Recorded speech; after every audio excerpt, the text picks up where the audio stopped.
Hello the internet and welcome back to Studio J. A little while ago a friend lent me their Lego McLaren Formula 1 race car to compare with my Lego Ferrari SF24. And with McLaren and Ferrari currently being first and second place in this year's Constructors' Championships, and then the Canadian Grand Prix happened. As of the recording of this video, despite some truly bizarre moments from Ferrari so far this year, I have the seat full of water, like full of water.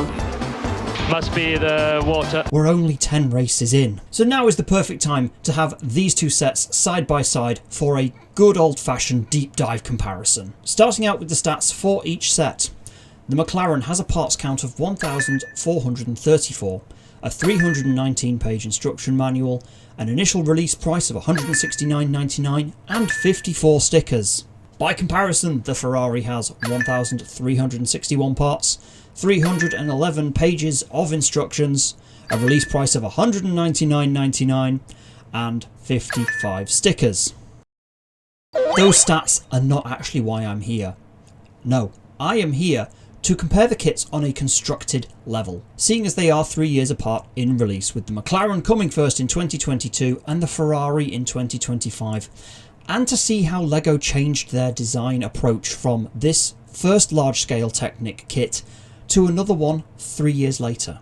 Starting out with the size of these things, there is no denying they are both big sets. They are more long than anything else, but that does take up a lot of room on a shelf or desk, with the McLaren being the longer of the two. I have to have the Ferrari on its end because it is too long for my shelves, which means I just need to get some wider shelves.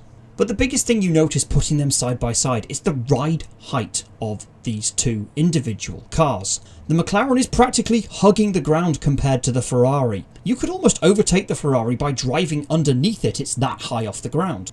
But the biggest upshot of this monster truck ride height for the Ferrari, and I think that this is a deliberate design choice by LEGO, is to properly show off the working suspension, as whilst the McLaren does also have functioning suspension, it does not quite have the same bounce that the Ferrari has. And this is the Ferrari from 2024, so no porpoising.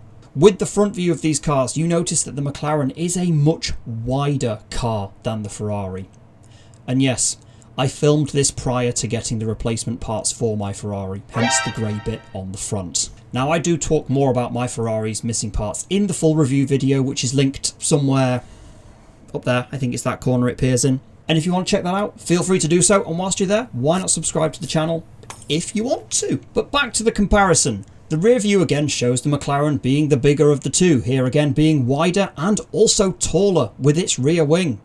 That McLaren has one hell of a high rake, so I guess it wins on downforce. But the next biggest difference, and the one that is the really noticeable one, is the tyres. Yeah, I'm ranting about tyres on a LEGO F1 car again. I do find it a weird choice that LEGO made with the McLaren to have it with the wet compound tyres. Now I'm assuming it was due to not having developed the slick tyres that the Ferrari has, as the parts that are the tyres for the McLaren are a generic Technic part that is usually reserved for sort of off-roading vehicles.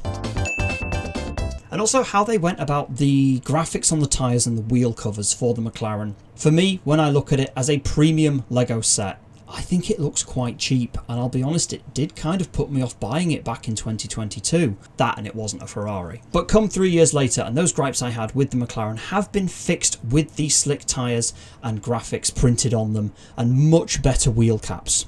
Although LEGO did the same thing with both cars, where the front tyres and the back tyres are the same width, when technically the rear ones should be wider. But that is more of a nitpick, as it would have meant having to develop whole new parts in terms of the rear tyres for these cars. But it is something that they have actually included on the smaller Speed Champion sets. The rear tyres are the big fat chunky ones that they should be compared to the front ones. But the interesting thing between these two kits is the mounting for the wheels is the same. So if you have both, you can make some baffling tyre strategy decisions by putting wet tyres on your Ferrari.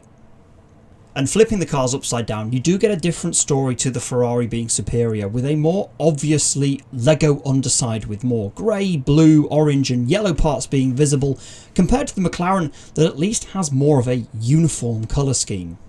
but back the right way up again, and the cockpit and halo of the two cars again is quite a stark difference between the two, showing the development from 2022 to 2025. The McLaren has a halo constructed from Technic parts. Some of them I even recognise from the aerodynamic sections on the floor assembly for the Ferrari. And the steering wheel is also a lot more blocky, again constructed from Technic parts. Whereas the Ferrari has a halo made from two of the flexible silicone axle parts for a more accurate design, and a steering wheel that actually looks like a steering wheel. But perhaps my favourite improvement the Ferrari has made over the McLaren is the engine cover / display of the working piston heads. The McLaren, they are fully visible through a gap in the bodywork, something that's not on the real car. Whereas the Ferrari has a removable engine cover, so whilst you can't see them all the time, it is a more accurate design, which for me personally is a big upgrade. But you can tell looking at these two cars side by side that LEGO significantly refined their design process between the cars. The Ferrari has a much cleaner and neater design with the choice of parts compared to the McLaren.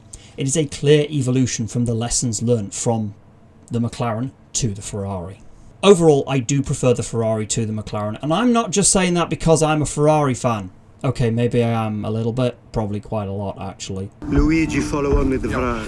Look, I like a red car with a picture of a horse on it. But from a technical design perspective, I do also prefer the Ferrari. But let me know down in the comments which of the two you prefer, and if you have one or both of them, what are your thoughts on the design differences that we are seeing between these two? And don't forget the internet.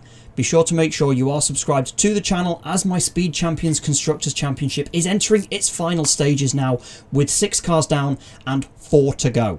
And I am excited to see what the final stages of this little Constructors Championship I'm doing in terms of build time to where they place on the board does come out like. And also how it compares to the real life Constructors Championship. So the internet, thank you so much for watching. I hope wherever you are out there in the big wide world, you are having a wonderful day, and I will see you in the next one. Bye for now.